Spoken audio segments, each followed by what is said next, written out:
আবু বকর সিদ্দিকের খিলাফতের সময় মদিনায় অনেক দুর্ভিক্ষ দেখা দেয়।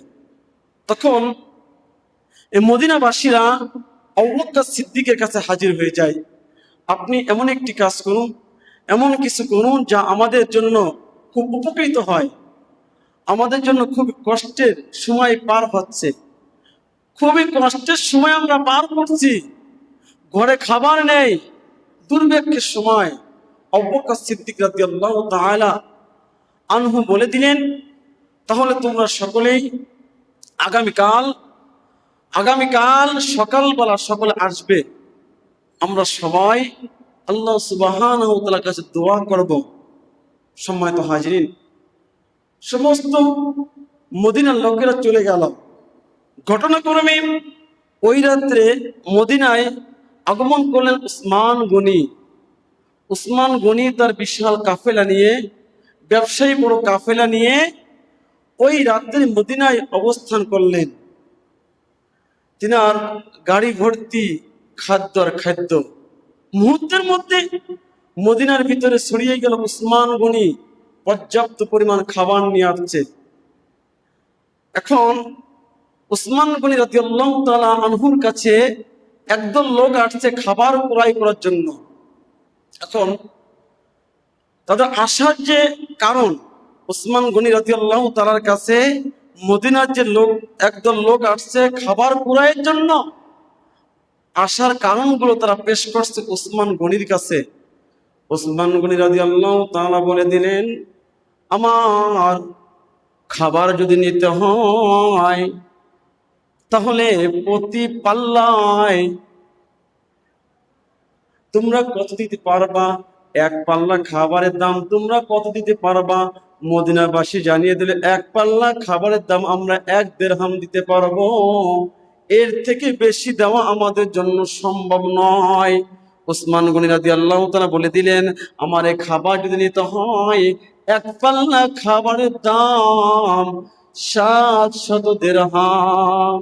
যে ব্যক্তি 700 দিরহাম দিতে পারবে সে খাবার পাবে। এত টাকা তাদের কাছে ছিল না। মাথাকে নত করে তারা চলে গেল। কিছু সময় পরেই, একটু পরেই উসমান গনি রাদিয়াল্লাহু তাআলা সবাইকে আহ্বান করলেন, এ মদিনাবাসী তোমরা আসো। উসমান গনি রাদিয়াল্লাহু তাআলা সবার মাঝে খাবারগুলো বিলিয়ে দিল ফ্রিতে, টাকা ছাড়া, দিরহাম ছাড়া সমস্ত খাবারগুলো তাদের মাঝে পৌঁছাই গেল। মদিনাবাসী জিজ্ঞাসা করলো, যেই খাবার আপনি 700 দিরহাম ছাড়া দিবেন না, আর সেই খাবারগুলো আপনি আমাদেরকে এমনিতেই দিয়ে দিলেন। আমি তো খাবারগুলো তোমাদেরকে দেই নাই, আমি এই খাবারগুলো আমার মাওলাকে আমি দিয়ে দিয়েছি। আমার মাওলার তরফ থেকে, আমার মাওলার পক্ষ থেকে প্রতি পাল্লার বিনিময় আমি উসমান গনি 700 দিরহাম পেয়ে যাব।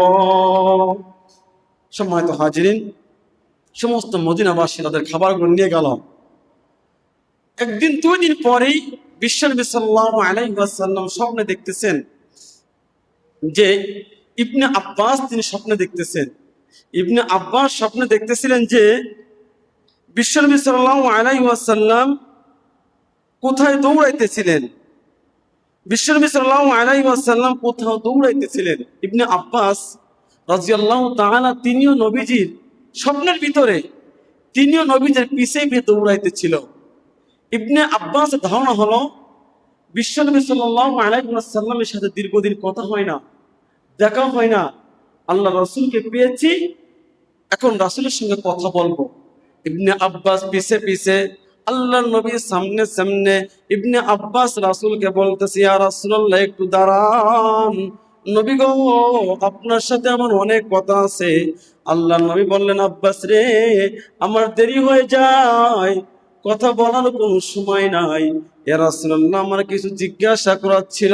আল্লাহর নবী বললেন, আব্বাস আল্লাহ সুবহানাহু ওয়া তাআলা আমি রাসূলকে জানিয়ে দিয়েছে, ইয়া রাসূলুল্লাহ উসমান গনি মদিনার মাঝে, মদিনাবাসীর মাঝে এত খাদ্য দিয়েছে, এত খাদ্য দিয়েছে। আর এই খাবারের বিনিময়ে আমি আল্লাহ তাআলা উসমান গনির জন্য জান্নাতের মধ্যে কি নিয়ামত রেখে দিয়েছি, ইয়া রাসূলুল্লাহ আপনি চোখে দেখে আসুন। এ আব্বাস, জান্নাতে উসমানের জন্য কি নিয়ামত রেখে দিয়েছে আমাকে দেখার জন্য বলেছে। আমি আল্লাহ তাআলার সে নিয়ামতগুলো দেখার জন্য যাইতেছি। আব্বাস রে, যদি তোমার সাথে আমি কথা বলি তবে তো আমার দেরি হয়ে যাবে। সময় তো হাজির, এই জন্য সরাসরি যদি না পাই, আমি দান করলে আল্লাহ তাআলার কাছে আমার দানের যে মহত্ব, যে নেকি সব জমা থাকবে।